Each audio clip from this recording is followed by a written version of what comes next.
Okay, Nathan Evans, Heather on the Hill. Couple of versions here. I'm going to do the acoustic version first, and then the record from Spotify. Now, I initially learned it from Spotify. That was the one that my students sent me, and the chord progression is slightly different to the acoustic version. We'll do the acoustic version first, and for all you Hawkeye people who've been watching these videos, I think my chair's just about to break. Nope, that's my stool. You'll notice on the video his capo's on the 2, but I have my capo on the 1 because his guitar's tuned down half a step. Okay, so this is the right key. Okay, but his guitar must be tuned down because he's got the capo on the 2 on the video. Okay, if you want, tune your guitar down half a step: E flat, A flat, D flat, G flat, B flat, E flat. But save time, just put capo on the 1. It's the same shapes and everything is relative to the capo. Okay, so our first chord, which is it would have been a D minor, but this is how he plays it. He plays it. Now when you listen to it, you can hear that the first and second string ring throughout. Okay, so let me just play a little bit.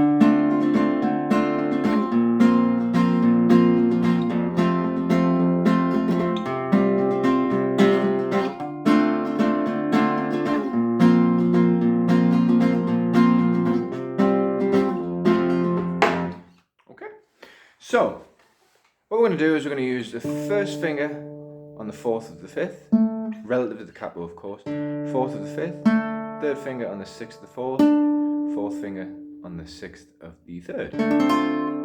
Play those. Now how he strums is he goes, so you hit the low part of the chord, down with the index, up, down.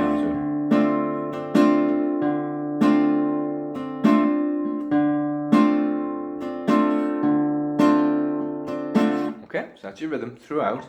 We'll just change our shapes now. So we've got the chord quality would be D minor, B flat, F, and C. Okay, but because of the capo, I'm thinking it's slightly different. But let me just show you the shapes. Okay, so it's here. So,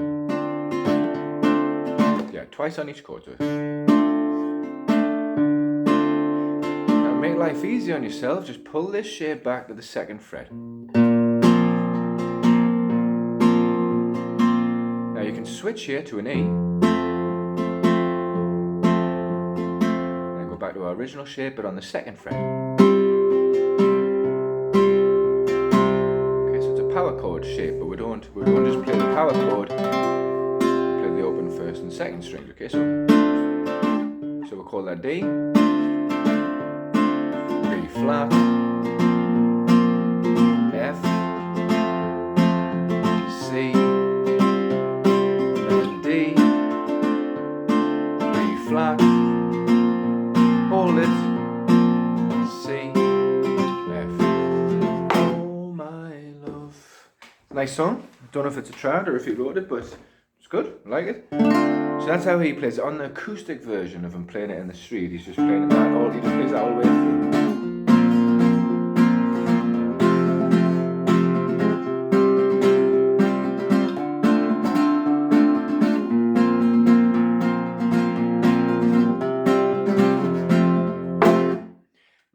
Obviously, originally learned it from Spotify.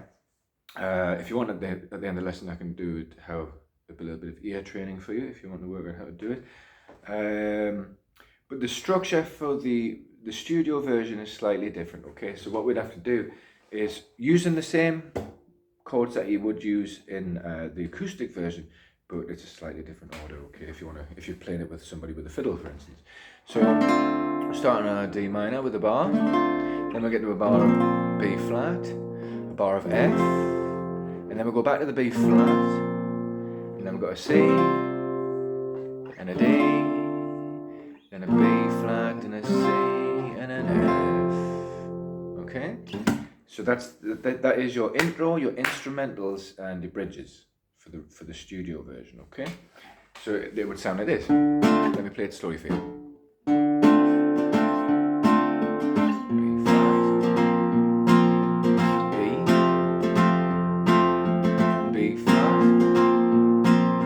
C, D,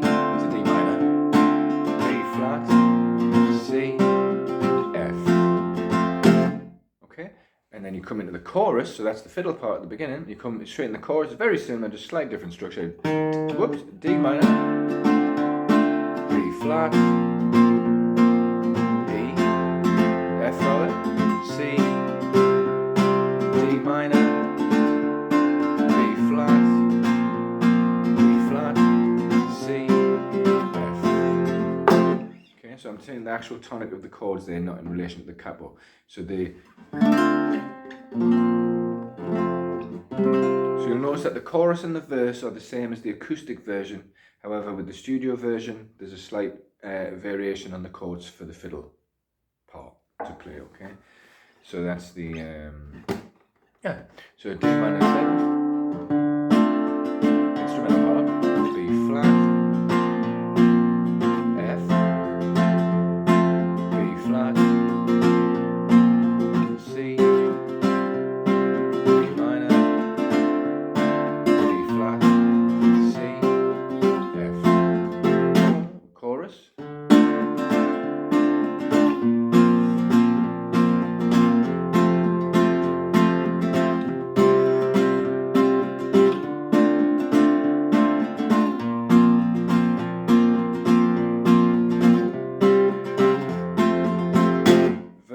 Exactly the same, etc. Okay, so that's the tune. Go for it. Got to look at the camera, sorry. But how I did it originally was without the capo on, just sit and play the tune, and you can hear what the chords are. So it sounded like a D minor 7 to a B flat to an F, and then a B flat again, and a C to a D minor, B flat, C, F. It's very triad form, you know. And then, yeah, so if you wanted to play there, you know. But the thing is, I could hear that it was a D minor 7, but I could also hear these